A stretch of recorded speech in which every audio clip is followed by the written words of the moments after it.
Olá, pessoal, mais um podcast da gente para falar sobre temas de saúde. Hoje, pousando mais uma vez em Salvador e trazendo aqui dois grandes nomes da área da saúde que iniciam um grande projeto esse ano, em 2024, no segundo semestre, que eu tenho certeza que vocês que estão assistindo vão amar esse projeto, vão se inscrever, participar, mas, sobretudo, vão tirar muitas dúvidas e vão ter muito conhecimento, não só nesse podcast, mas também no projeto que está para iniciar, que a gente vai falar aqui ao longo do nosso bate-papo. Nós estamos hoje com os doutores Flávio e Fabiana para falar sobre pediatria. Então, antes da gente começar aqui mais aprofundado, vou pedir para que eles se apresentem. Doutor Flávio, primeiramente, e vamos acabar que primeiro as mulheres, aqui não tem isso, aqui é o que dá na telha. Bom dia, Isa. Primeiramente, muito obrigado pelo convite. E meu nome é Flávio, eu sou piauiense, mas me considero soteropolitano hoje. Sou casado com uma mulher baiana e me apaixonei pela pediatria aqui em Salvador. Fiz pediatria aqui, fiz medicina intensiva pediátrica aqui também. E sou apaixonado por medicina de emergência, por medicina intensiva, principalmente a pediátrica. E atualmente trabalho com plantões de terapia intensiva e coordeno dois serviços de pediatria, aqui uma emergência pediátrica e um serviço de pediatria aqui na capital. Flávio, se despindo do jaleco, quem é o Flávio? Eu sou um piauiense que gosta das coisas caseiras, gosto de ficar em casa com minha esposa, gosto de jogo de tabuleiro, gosto de assistir lutas, gosto de praticar lutas e gosto de conversar e filosofar sobre a vida. É o que eu gosto de fazer.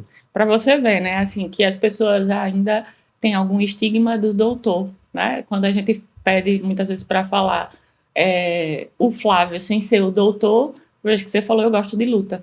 E às vezes tem gente que não entende, que acha que médico é aquela pessoa intocável, estilo um ídolo, um cantor que não tem esses interesses, né? E daqui a pouco a gente fala sobre o Whindersson Nunes, porque é impossível falar sobre o Piauí e não falar sobre ele. Doutora Fabiana, se apresente, por favor.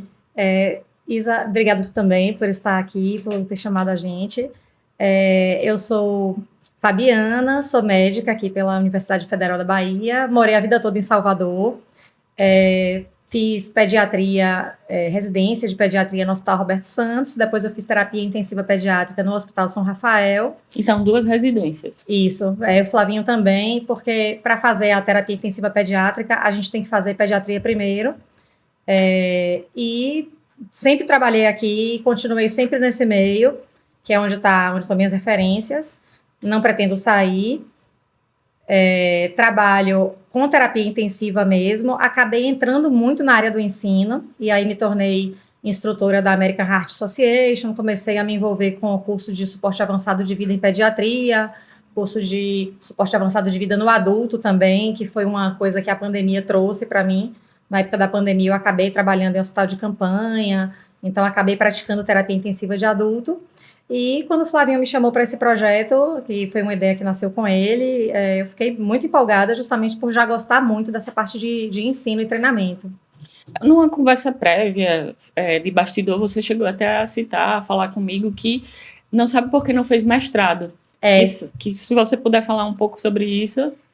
Hoje eu amo o ensino, realmente, do ponto de vista assim, de recompensa emocional. Emocional, né? Porque ensino no Brasil, a gente tem que pensar na recompensa emocional. Verdade, infelizmente. Né? Mas do ponto de vista de recompensa emocional, de retorno, assim, de gratidão dos alunos, de você assistir o crescimento do seu aluno, é a atividade mais prazerosa que eu tenho. E, de fato, se eu imaginasse antes, no início da minha vida profissional, que seria tão bom, talvez eu, muito mais precocemente, já tivesse feito mestrado, doutorado e esse caminho acadêmico aí para lidar mais com o aluno. Mas eu me preocupei muito com a assistência, que eu gosto também. E aí eu fiz uma formação toda voltada para a parte de assistencial, de atendimento, de plantão de emergência, plantão de UTI. Mas hoje eu faria, assim, uma área mais... ou melhor, uma formação mais ampla para me dedicar mais ao ensino desde o princípio, porque realmente é maravilhoso. Ainda bem que eu descobri, né? Verdade. Demorei um pouquinho, mas descobri e podia ter sido mais tarde. E aí, quem é a Fabiana também despida do jaleco? A Fabiana Eu tenho muito senso de humor, eu gosto de ficar em casa, sou muito caseira também, como o Flavinho. Eu fico com meu marido comendo Nutella, assistindo filme, Netflix, maratonando série. Gosto muito de ler, leio compulsivamente, assim. Adoro meus doguinhos, que eles mandam lá na casa, na verdade.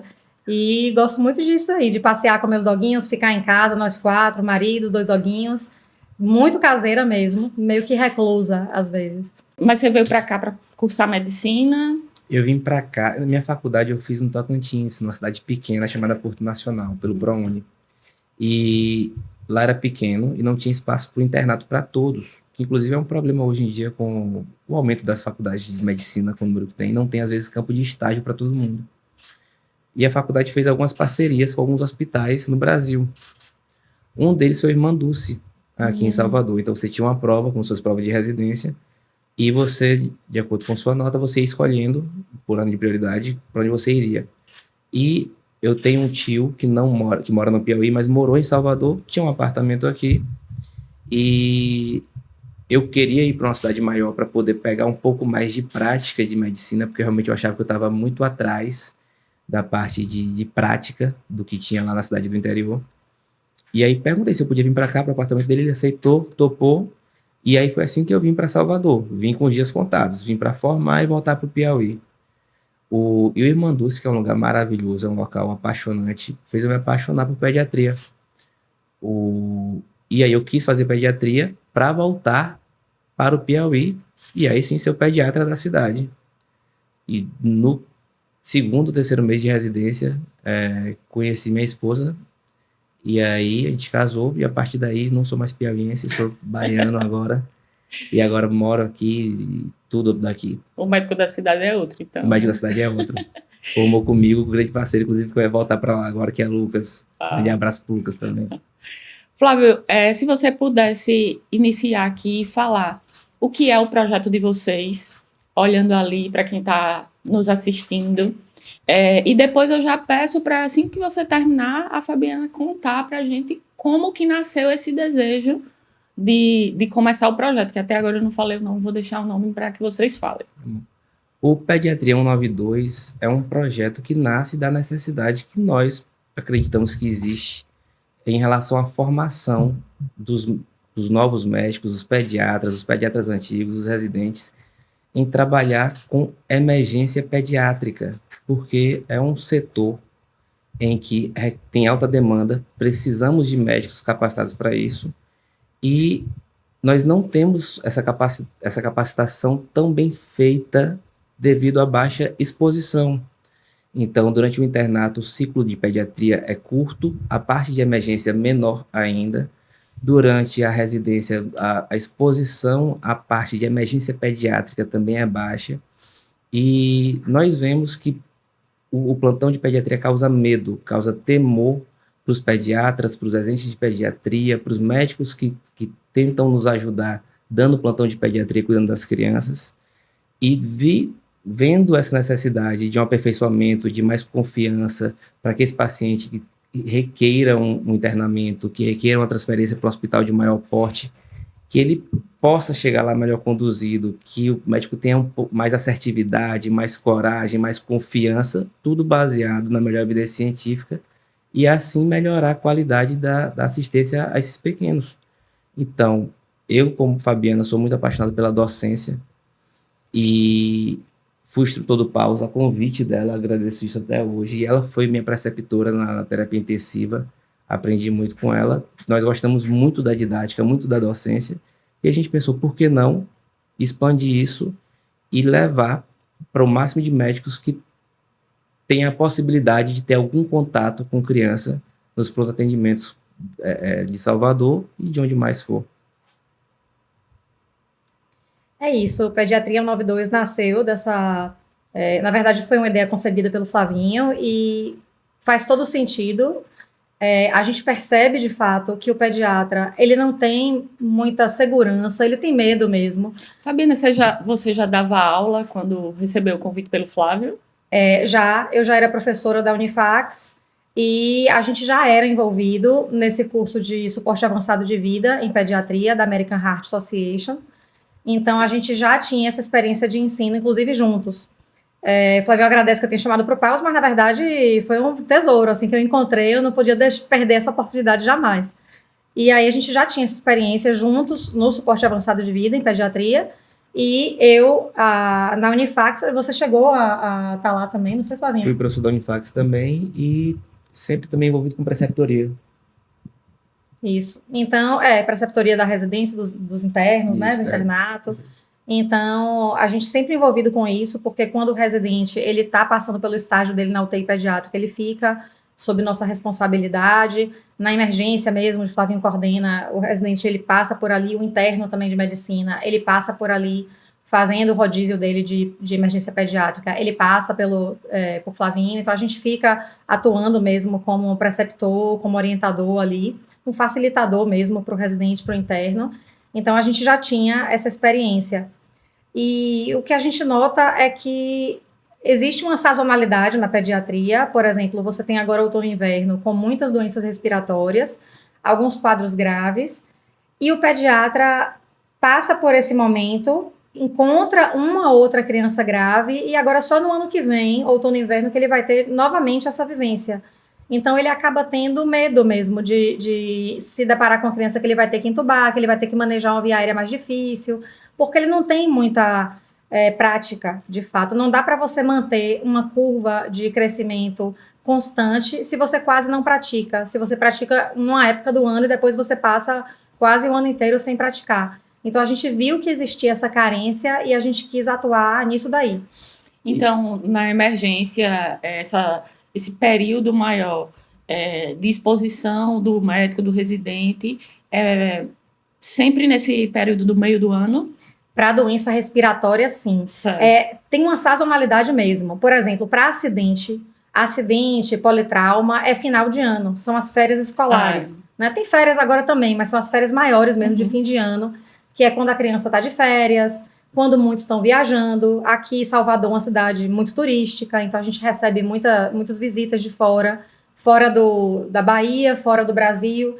E aí você tem famílias que vêm mesmo para passeio, para ficar em hotel, para ficar em resort, para conhecer as praias. Você tem a população daqui mesmo, nativa, que está de férias e está brincando, está de bicicleta, tá solto mais em casa, né, pais de férias.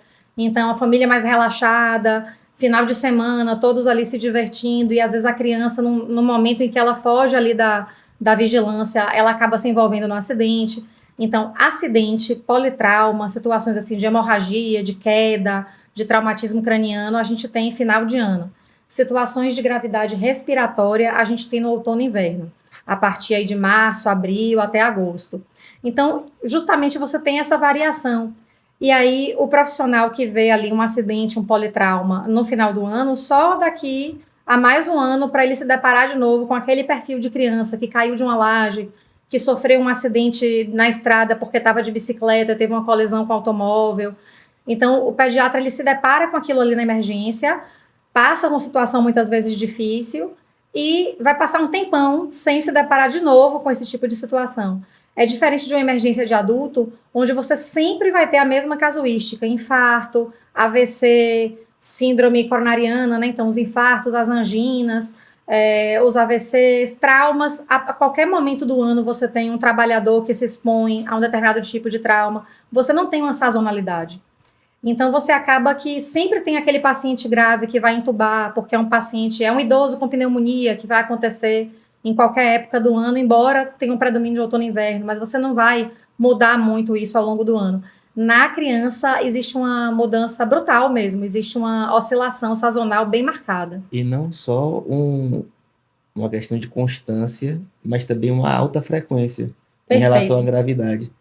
Porque no adulto, mesmo que o médico ele saia despreparado, mas ele vai ser tão exposto àquilo, tão rotineiramente, todo dia paciente grave, todo plantão seu você vai ter paciente grave, que você vai naturalmente se habituando e aprendendo um pouco mais sobre aquilo devido à exposição. Aquilo de aprender por osmose, né? De tanto que você faz.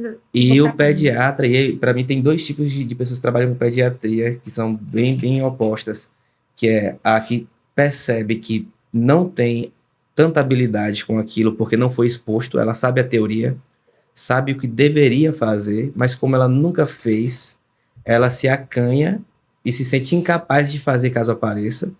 E temos o outro extremamente confiante, que se forma, sabe que porque a pediatria tem uma frequência menor de pacientes graves, fala no meu plantão não vai acontecer, ele não se prepara para aquilo e é pego desprevenido e aí não dá uma boa assistência ao paciente. Então nós temos o extremo confiante, então, nós vemos médicos que se formam e vão atrás do plantão de pediatria porque ele simplesmente acredita que vai ser tranquilo.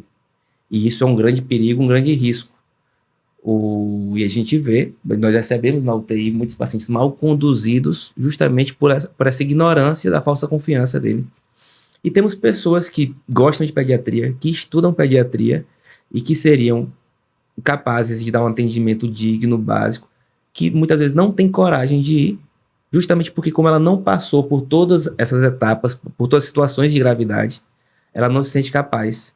E essa também precisa de treinamento para a execução, para que nós consigamos colocar na cabeça dela como fazer a maneira correta e poder orientá-la para poder dar uma boa assistência. Dar um pouco de medo para quem não tem e dar um pouco de segurança para quem tem muito medo. O 880, basicamente, né? Aí, pegando um pouco do que a Fabiana falou, Flávio, essa questão da sazonalidade. Você que está atualmente como coordenador de 2 lugares, você identifica esse despreparo não é a palavra, né? Apesar de que eu gosto de utilizar palavras polêmicas, para que as pessoas sintam esse choque mesmo.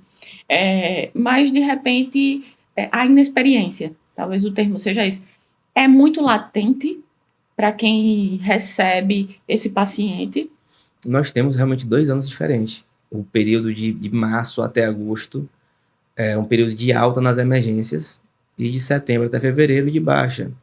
Isso influencia tudo nas emergências pediátricas. Então, em um dos serviços, eu aumento o número de plantonistas no período porque eu preciso, porque dobra o número de atendimentos na média dos 6 meses de um lado para o outro.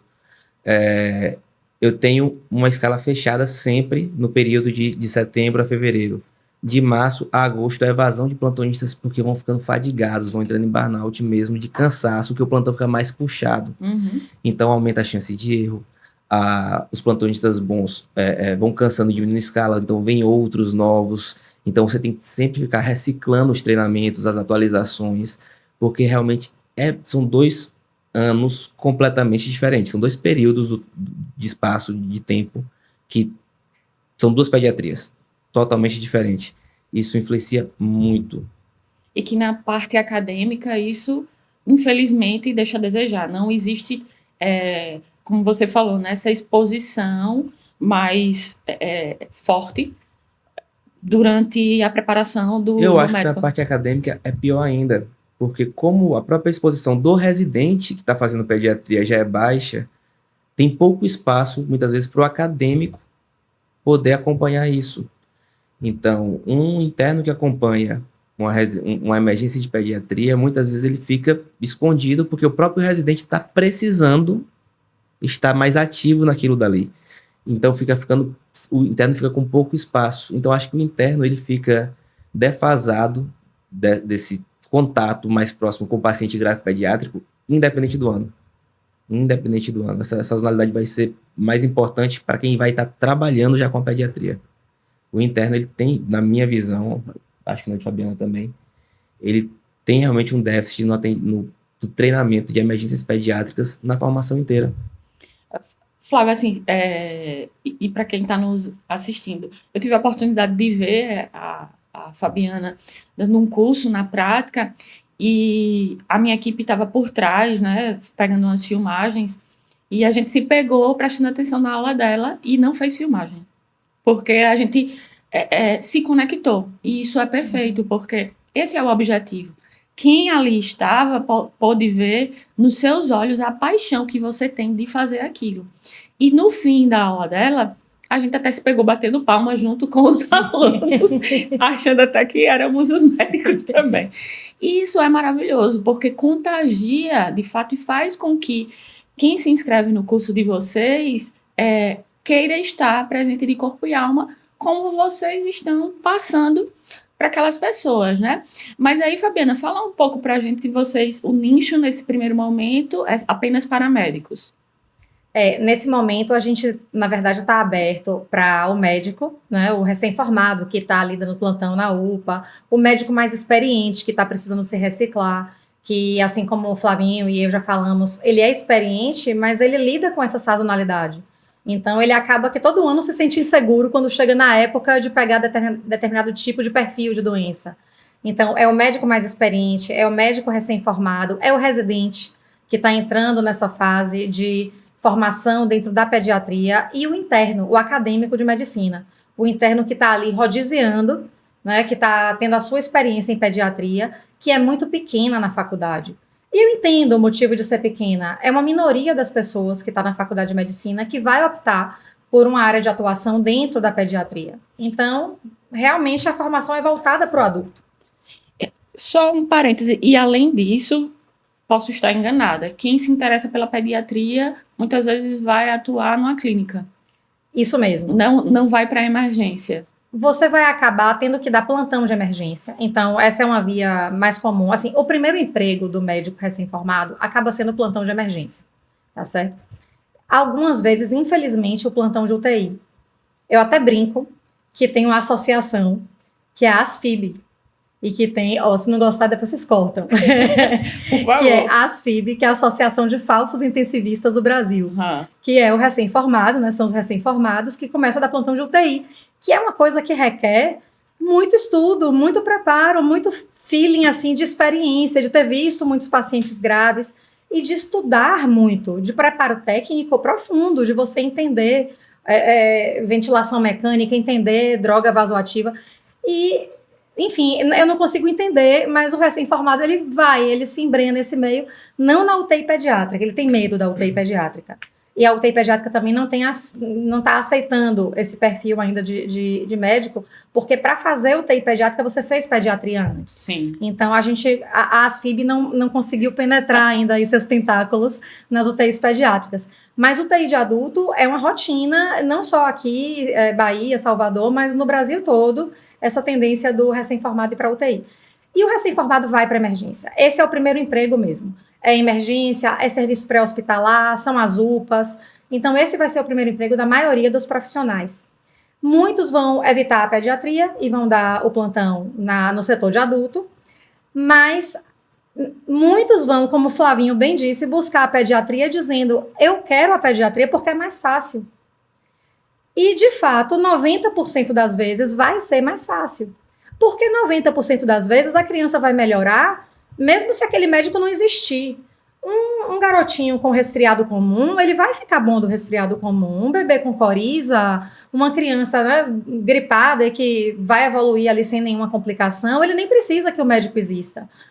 Com o médico, sem o médico, apesar do médico, ele vai melhorar. Uhum. Então, isso é 90% das vezes. É uma gastroenterite aguda que é autolimitada, o paciente vai ter um diarreia, um vômito, mas ele não vai entrar numa desidratação grave, ele vai melhorar aos poucos, a mãe vai saber conduzir, aquela coisa caseira do água de coco, soro de hidratação oral, que já está bastante difundido, porque a gente teve epidemias grandes aqui de cólera no Brasil, então a gente tem um treinamento já que está em todas as famílias ali, isso já tá, a gente já leva com a gente de, se tem diarreia, vamos fazer o soro caseiro, ou então vamos comprar um soro de reidratação oral. Então, esses casos autolimitados, eles são 90% dos atendimentos, perdão. Mas aqueles 10% que sobram é a criança que precisa do médico. E ela não precisa de qualquer médico. Ela precisa de um médico que saiba o que está fazendo, que reconheça os sinais de gravidade. Agora, imagine, se você, Paula, você tem um paciente que 90% das vezes ele está sem nenhuma complicação. E você tem aquela falsa segurança de que está tudo bem, seu plantão é fácil. Quando chegar nos 10%, o que vai acontecer muito provavelmente é que você não vai reconhecer. Esse é o grande problema. Você não vai enxergar que aquele seu paciente ali está com tais e tais sinais de deterioração, que aquela criança está complicando, ela está mais grave, você não vai enxergar. Uma situação assim bem frequente, para a gente não falar só de intubação, é o choque. Choque é uma situação bem difícil de reconhecer na criança, porque a criança disfarça muito bem. Se você não buscar os sinais de choque precocemente, você só descobre quando a criança está perto do óbito. Isso é muito grave. E é o momento em que a maioria nos plantões assim, de emergência, a maioria dos profissionais sem experiência acaba diagnosticando o choque. Ele identifica quando está muito próximo do óbito, que é a fase que a gente chama de choque hipotensivo, antigamente choque descompensado. Porque aí fica óbvio, a criança está desfalecendo na sua frente. Mas até esse momento, o profissional não reconhece. Então esse é o grande perigo, é a armadilha de você lidar com 90% de uma casuística fácil, tranquila, que vai melhorar, que melhoraria mesmo se você não existisse. Eu não tenho médico hoje não, tá sem plantão aqui, esse paciente vai melhorar. Mas nos 10% você simplesmente não vai enxergar. Você nem vai se dar conta de que ele precisa de você. Nós temos ótimos médicos trabalhando na pediatria, inclusive muitas pessoas se apaixonam pela pediatria ao começar a dar plantão de pediatria e ver que gosta. E fazem um ótimo serviço e conseguem resolver a maior parte dos casos. Só que como nosso objetivo é sempre melhorar, o objetivo é sempre o melhor possível, e para uma situação que realmente você não consegue estar treinando todo dia, devido a realmente a gravidade ser baixa, o nosso objetivo todo com isso é tentar melhorar, simular, emular e orientar esses médicos para que isso seja um pouco mais natural, para que essa visão seja mais fácil. Então eu quero que esse serviço que já é muito útil para a sociedade, que ele fique melhor ainda, para que os médicos tenham mais confiança, inclusive não desfalque. A gente tem muito problema, inclusive, de desfalque de plantonistas em plantões de pediatria, porque as pessoas às vezes não têm confiança para ir.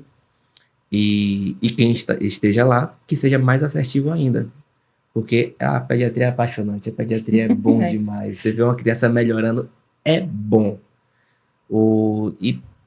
Dá até uma característica muito interessante da pediatria, que requer muito zelo do profissional, porque a variação não é só sazonal, é a variação da própria criança. Então, você recebe um ser minúsculo, de menos de 30 dias, pesando 3 quilos, e chega um adolescente de brinco na orelha,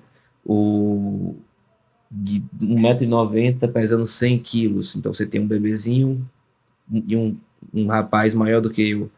Vai ter crianças de peso 3 quilos, crianças, adolescentes de 100 quilos. Para cada uma dessas situações, são calculadoras diferentes, doses diferentes, diluições diferentes.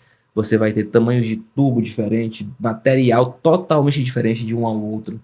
Então, você tem que conhecer ferramentas que lhe auxiliem. Então, nem todo local... Existe uma coisa que os pediatras todos conhecem muito bem, que é a ficha de parada. Então, a fita de Breville, que você ajuda a facilitar em situações de urgência, a você não ter que ficar calculando tudo, porque ele já calcula para você esses macetes. Só que não é toda pessoa que trabalha com pediatria, ainda mais os interiores, que tem acesso a isso. Então, isso é algo que tem que ser difundido, que tem que ser disseminado, que tem que fazer com que esses profissionais tenham contato, acesso e familiaridade com esse tipo de material para poder auxiliar seu plantão. As doenças do bebezinho são totalmente diferentes da doença da menina adolescente. Então, tem que ter esse conhecimento, esse know-how sobre essas coisas. Tem que ter muito trato com a família, tem que saber entender que ali você está cuidando do bem mais precioso deles no momento mais delicado possível. Então, tem que entender que a família naquele momento está nervosa, está ansiosa, por vezes vai ser um pouco mais incisiva nas palavras, vai querer respostas mais rápidas, e você tem que entender e saber lidar com isso. Inclusive, a melhor maneira de saber lidar com isso é você estando seguro do que está fazendo, inclusive das incertezas. Ainda não sabemos, porque estou aguardando tal exame, o processo é esse, no momento é assim, você pode ir para casa, ou então não, você vai ter que internar, e você consegue, inclusive, entregar uma sensação melhor para os familiares, que vão ter uma melhor adesão ao tratamento para casa, que vai ter uma maior paciência, e isso vai melhorar toda a assistência. Mas isso só funciona com repetição. Foi que interessante essa sua fala, me lembrou muito a jornada do cliente. O paciente, ele não deixa de ser um cliente, não importa se ele está sendo atendido no SUS ou no âmbito particular. E aí a jornada do cliente vai pelas sensações, como ele é atendido no local que ele está. E aí também vem do médico, daquele profissional, o autoconhecimento. Porque qualquer profissional bom, aos meus olhos, que se preze, ele sempre vai estudar, sempre vai querer se atualizar para sempre estar à frente do mercado. E a gente que não é médico acredita que os médicos cuidam do bem mais precioso que é a vida. Então, independente se é de criança, se é de adulto, né? Então, a gente já tem essa mentalidade. Então, a gente já torce para que as pessoas, para que todos os médicos se atualizem sempre, para que a gente tenha essa jornada do cliente quando a gente precisar. Ninguém quer, obviamente, mas pode ser que precise. E quando a gente precisar, enquanto cliente, naquele momento, a gente precisa do profissional bem capacitado. E aí vai a minha pergunta, que existem profissionais e profissionais, para que a gente não tenha medo de que, assim, na emergência vão ter pessoas que não vão nunca procurar se aperfeiçoar, né? Você que está lidando muito mais com essas pessoas, você acredita que existe essa possibilidade, que existe uma grande fatia de profissionais que pensem assim? Paula, eu acredito muito no ser humano, sou muito otimista e eu acredito muito que o médico quer se aperfeiçoar. E muitas vezes ele não é tão orientado, ele não vê a oportunidade, muitas vezes ele não tem acesso como se aperfeiçoar em relação a isso. Então eu acredito sim, eu acredito muito, eu acredito que o profissional que escolheu fazer medicina, o profissional que escolheu fazer residência, que ele quer entregar o melhor serviço possível. E nosso plano é conseguir dar uma opção de qualidade para ele. Assim, outra coisa interessante é do ponto de vista do marketing digital, que é somente um braço do marketing, né? As pessoas hoje confundem muito o marketing digital de rede social como sendo o marketing maior. Sim. Mas não é um marketing como se fosse um anúncio numa rádio. É a mesma coisa. Os mesmos princípios. Os mesmos princípios, só que no mundo digital. Numa linguagem diferente. Perfeito.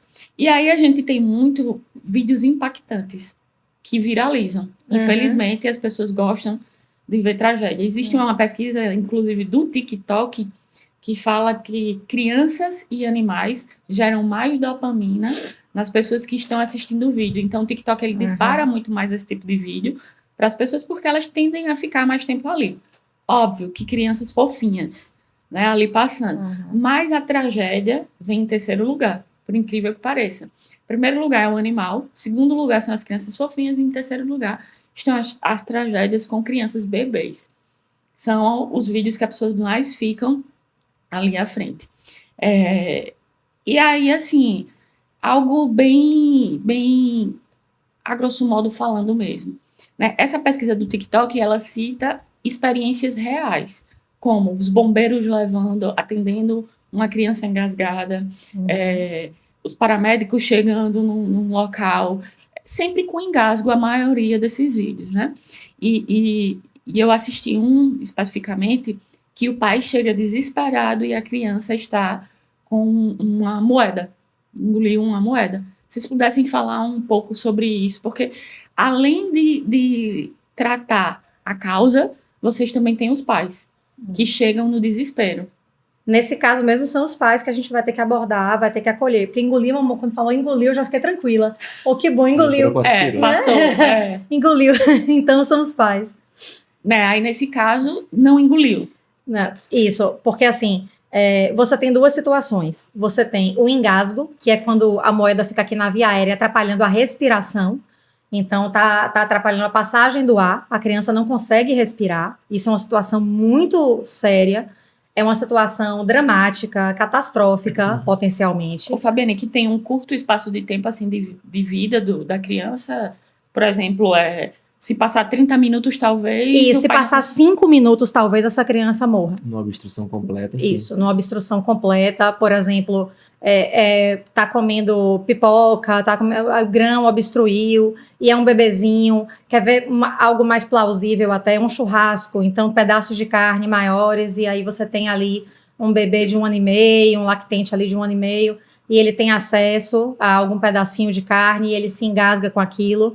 Em 5 minutos de obstrução total de via aérea, infelizmente, esse bebê, essa criança pode ir a óbito.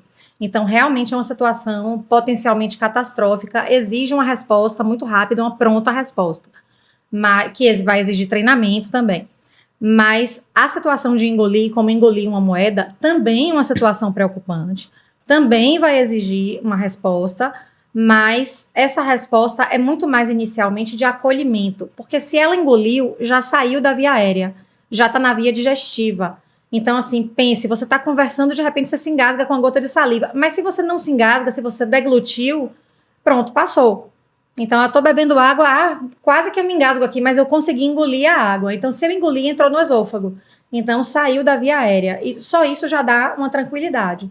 O objeto pode estar ali impactado na via digestiva? Pode. Então, a moeda pode estar presa ali no esôfago. A criança vai ficar com desconforto. Ela vai ficar sem conseguir deglutir a saliva, porque o esôfago dela está ali impactado. Então, a criança vai ficar salivando, vai ficar pedindo para cuspir, ou se for um bebê menor, ele vai ficar assim, visivelmente salivando, como se ele tivesse um excesso de produção de saliva. Não é, na verdade, ele não consegue deglutir. Ele vai ficar ali reclamando que está doendo. Então, é aquele quadro característico. Isso traz uma certa tranquilidade, porque ele não corre um risco imediato de morte, ele não corre, tá? Então, você tem tempo suficiente para conduzir esse paciente até um hospital de maior porte, manter esse paciente em jejum, se precisar de hidratação, de glicose, esse paciente vai receber tudo isso na veia, porque ele vai estar em jejum, e vai ser numa endoscopia que esse objeto vai ser retirado. E se esse objeto não for tão grande, não ficar impactado no esôfago, se for uma moeda pequena, ela pode passar pelo esôfago, passar pelo estômago, passar pelo intestino e ser eliminada nas fezes. Então ainda tem essa situação que seria a melhor situação possível, em que a criança não vai precisar ser submetida a nenhum procedimento. Moeda é metálico, então aparece muito claramente no raio-x.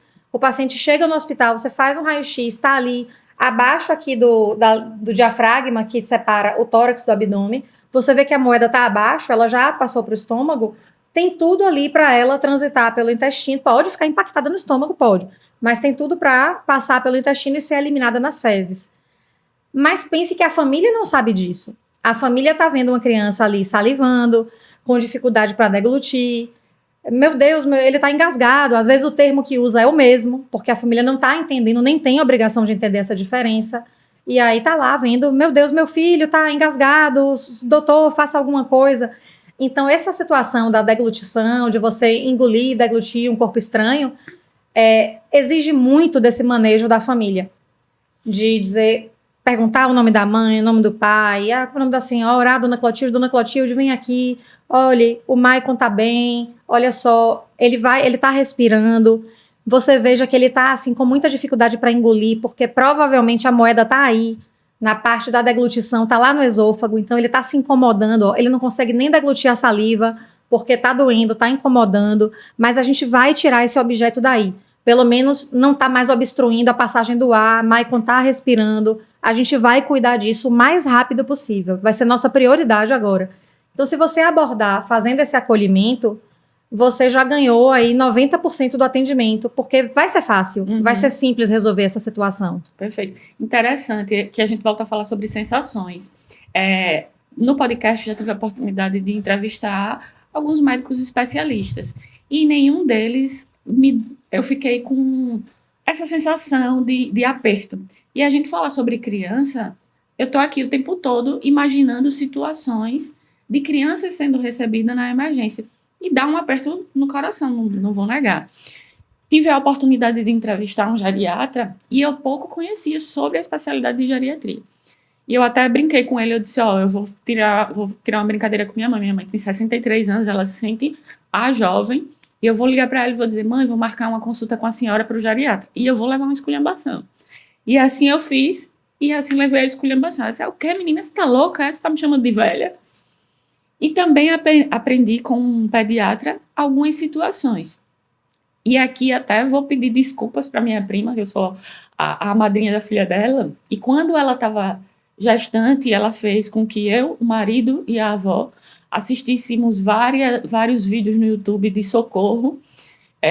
Fizemos o curso na Cruz Vermelha. Gostei de sua prima. E eu achava um absurdo. Eu dizia que ela era louca. Eu dizia, menina, sem necessidade, a gente sabe cuidar de uma criança.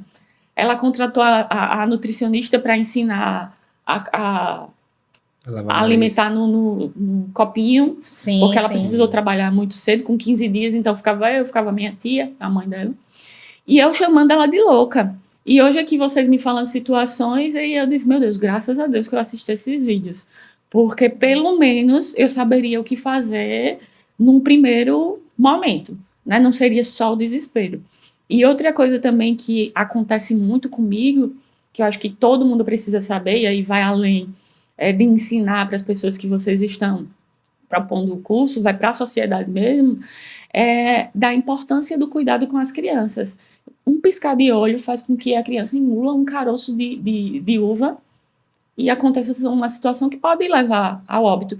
Que eu, que não sou mãe, não me preocupava com a minha filhada, que achava que era exagero da minha prima, e que não é. Como, por exemplo, ela subia uma escada, eu dizia, não, tem que deixar a menina ser livre.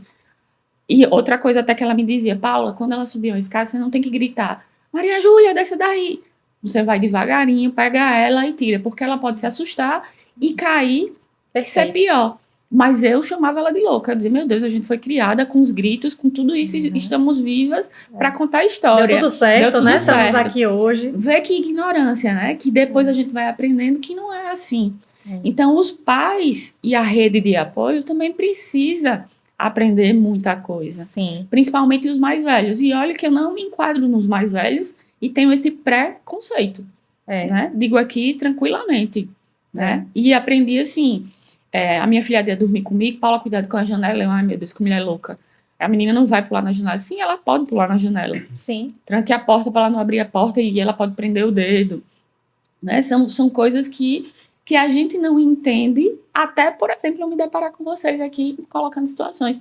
E eu com o coração apertado, imaginando ter que levar a minha filhada para uma emergência. E que bom que existe, se eu precisar, existem vocês, bons profissionais, procurando se capacitar, vendo que existem outros profissionais que precisam também se capacitar e oferecendo isso, porque sempre vai ser uma troca de experiência e uma troca de sensações no final de tudo. Porque no fim das contas, só quem está lá é quem vai sentir, quer seja o pai, quer seja eu como madrinha, quer seja os médicos, porque o médico também não sabe de tudo. E aí é um grande erro da gente, de culpar, da gente enquanto cliente, eu volto lá na jornada do cliente, de culpar o médico, porque o médico ele é um prestador de serviço. E o médico, assim como qualquer outro profissional, ele não sabe de tudo.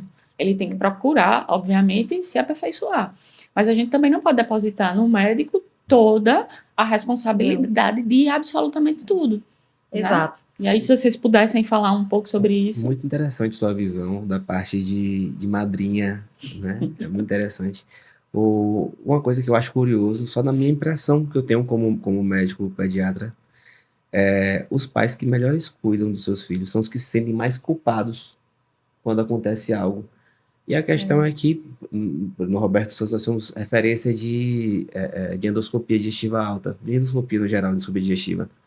E, literalmente, todo dia chega ao menos um caso de ingestão de corpo estranho. Uma moeda, uma bateria, que é bem mais grave, um imã, já chegou prego, já chegou bola de gude.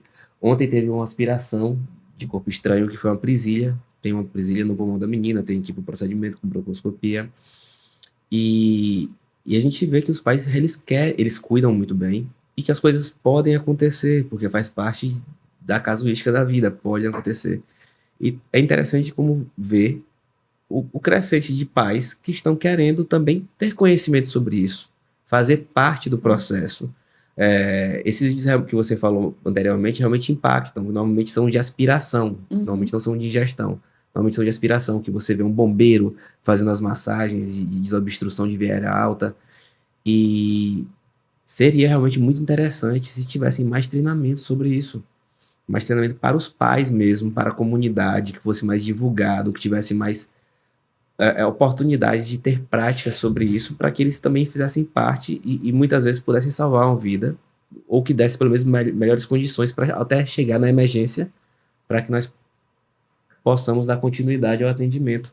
E ver onde é a fonte desse conhecimento, na internet, né? Que aí eu volto para o marketing digital. Pelo menos no caso da minha prima, e eu acredito que de várias outras Lívias da vida aí, foi no YouTube. Mas o que garante que aquela informação é tão segura? Né? Nada. Pois é. Você tem informações preciosas ali, vídeos de excelente procedência, com base nos guidelines que existem, e você tem vídeos com instruções erradas, inadequadas, e o leigo não vai, muitas vezes, conseguir separar e identificar o que é de boa procedência e o que não é. O que é uma orientação que ele precisa colocar em ação, em prática, e o que é uma orientação que não é para ele seguir de forma alguma, porque está completamente inadequada. Então, é difícil mesmo. Perfeito. E assim, uma coisa que eu gosto muito de falar no podcast é também sobre os leigos, porque quem vai buscar muita coisa na internet também são os leigos, né? Sim. Não são os clientes de vocês, do curso, mas cabe aqui a gente falar sobre isso, porque vocês também querem ser fonte de conteúdo. Eu acho que qualquer Sim. professor, e no fundo vocês são professores, querem isso. E é isso que tem que ser implantado realmente, é uma fonte confiável de informações, né? E aí eu digo por mim mesmo, tem gente, Paula, você acha que alguém vai marcar uma consulta com um oncologista porque viu no Instagram? Vai sim. E se não vai pelo menos validar a indicação de alguém. Eu vou fazer o curso da pediatria 192 porque alguém viu no Instagram. Faz Sim. Porque viu no YouTube, faz. Quem não confia na informação dos bombeiros? Então, se eu vejo um vídeo dos bombeiros, eu já vejo com outros olhos. Claro. Em comparação, se eu vou no TikTok buscar informação médica, aí você tem que saber filtrar. Então, a fonte, ela depende muito. Para cada ambiente, deve ter a sua preocupação, a sua referência, de fato. E vocês também têm isso no mundo digital para os pacientes, para os clientes de vocês, Sim. no caso. Sim. Né, que vão buscar as informações dentro do ambiente que vocês estão se expondo na internet, que no caso é a rede social, né? Sim. Vocês têm uma preocupação em relação a isso? Vocês buscam ter um conteúdo sério? Vocês pudessem falar um pouco sobre isso? Acho que Flávio é a pessoa perfeita para falar sobre nossos planos, né? Eu acho que o marketing digital ele vem muito forte e tem sido muito importante para a gente. Eu acho que sem o marketing digital a gente não conseguiria dar os primeiros passos, inclusive, que é uma ideia que eu já tenho há um tempo de fazer esse curso. E quando a Fabiana topou, a primeira coisa que nós conversamos foi: precisamos de um marketing digital para que a gente consiga dar uma forma, para conseguir pegar nossas ideias e conseguir expressar do jeito que está na minha cabeça, para que as outras pessoas consigam compreender o que eu quero passar, o que a Fabiana quer passar. E nossa experiência tem sido muito agradável com isso, porque tem ficado do jeito que nós gostamos, do jeito que nós pensamos, idealizamos, e não como eu acho que ficaria. Então tem essa questão do profissional. Sim. Se eu fosse fazer só, ia ficar como eu tinha pensado, mas não como eu realmente queria. E acho que o marketing digital tem feito isso, o nosso logo, as formas como ficaram, a maneira como está sendo abordado e o que vem por aí. Então eu acho que para atingir nosso objetivo médico, sem a assistência, sem o suporte da parte de marketing digital, da parte de tecnologia, das pessoas profissionais que sabem o que fazer em relação a isso, eu acho que seria um caminho muito tortuoso e talvez que nós não teríamos o êxito nisso. E imagine que o mundo digital, ele está aberto para o mundo. Então, uma pessoa de qualquer lugar do mundo pode ver aquele seu conteúdo e do mesmo jeito que a sua imagem vai para 100, vai para 0. Então, deve ser feito com muita cautela, com muita preocupação mesmo. Mas Flávio e Fabiana, quase uma dupla sertaneja, né? Nós estamos chegando aqui no nosso tempo final. E primeiro eu gostaria de agradecer a vocês a participação e pedir aí a consideração final de vocês, agora começando com a Fabiana e finalizando com o Flávio. Certo. Eu vou tentar me redimir um pouco com o profissional que está lá na emergência, porque talvez eu tenha sido um pouco dura. E, na verdade, todo mundo sabe que quem dá o plantão de pediatria naturalmente já está sendo selecionado por ser alguém mais detalhista, por ser alguém mais atencioso. Todo mundo sabe que quem preenche, assim, de todos os especialistas, quem preenche um prontuário ali com todas as informações essenciais é o pediatra. Ninguém preenche um prontuário como o pediatra preenche, completo. É muito cuidadoso mesmo, muito detalhista. É isso. E não só o pediatra, mas o profissional que está ali entrando nesse meio, tomando, e que gosta. Então, normalmente, a pediatria atrai esse tipo de profissional, que é o profissional naturalmente mais cuidadoso, mais atencioso, mais detalhista, que registra tudo, que pergunta para os pais as informações essenciais. Então, a gente tem esse perfil mesmo. Então, certamente, foi uma pergunta que Flávio respondeu muito bem, mas eu também queria responder em relação a o que você acha da maioria dos profissionais que estão ali na linha de frente. A maioria, certamente, é de pessoas que estão dando o seu melhor e que está... a maioria de profissionais honestos, corretos, empenhados com o estudo, empenhados em se atualizar constantemente. É porque, infelizmente, o que sai muitas vezes na mídia, o que sai e que se torna viral, né? O que viraliza é, às vezes, um escândalo, é um crime, é um pediatra que faz algo inadequado, ou um médico mesmo, em qualquer ambiente, mas erro médico. Então, assim, normalmente é isso que vai chamar a atenção. Mas, sem dúvida alguma, a maioria dos profissionais que está ali está dando o seu melhor. E é para esses profissionais que a gente está se colocando realmente. A gente está se colocando ali para ajudar quem ainda não tem muita experiência, para ajudar aquele colega que até hoje se sente inseguro, embora ele tenha anos de plantão, e ele tem motivo para se sentir inseguro. E, na verdade, gente, é louvável. Esse sentimento de insegurança, de medo mesmo, significa que você se importa com o ser humano. Eu digo isso muito aos alunos. Ah, poxa, eu já estou perto de me formar e eu me sinto muito inseguro, eu não sei como é que eu vou fazer, eu não me sinto ainda preparado para atender. Eu falei, que bom que você sente isso. Significa que você tem empatia pelo ser humano e que você se importa com o desfecho do seu paciente. Porque se você não se importasse, se seu paciente vai ficar bem, se não vai, se vai complicar, você não sentiria isso. Você iria tranquilo dar seu primeiro plantão. Então, esse nervosismo, esse medo, nasce muito do verdadeiro empenho, do verdadeiro compromisso que a gente tem com o ser humano. E, sem dúvida alguma, essa é a maioria. Então, a gente está aqui para ajudar vocês, para dar esse treinamento, para transmitir um escopo de conhecimento com boas referências, com o que tem de melhor de evidência científica, para que você tenha, de fato, ali um arsenal robusto de conhecimento, de técnica, que vai te dar muito mais segurança na hora da sua tomada de decisão. Perfeito. Maravilha.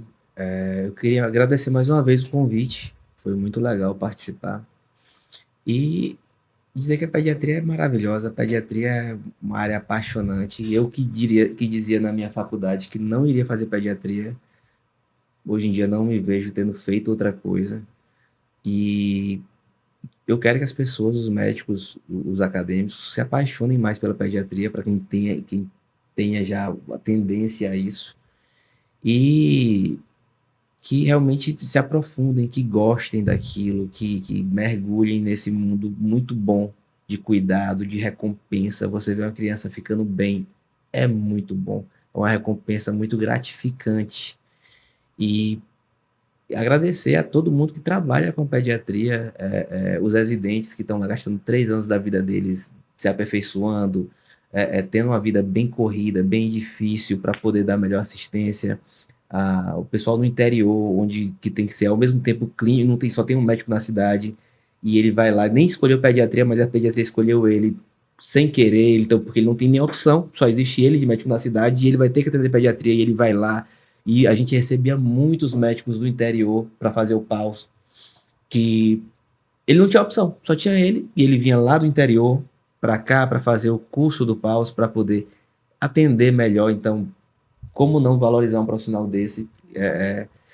E dizer que podem contar conosco no que precisarem para melhorar um pouco a assistência dentro dos nossos limites, sempre com muito zelo, com muita pesquisa, com muita medicina baseada em evidência, para que a gente possa melhorar ainda mais o atendimento de pediatria em Salvador e onde mais for. Pessoal, esse foi mais um podcast com muito assunto da área da saúde interessante, muito aprendizado e assunto sério com profissionais sérios. Espero que vocês sigam eles. Quem for o público, se inscreva no curso, faça o curso e melhore ainda mais a atuação dos pediatras na emergência do nosso país de uma forma geral. Obrigada e até o próximo episódio.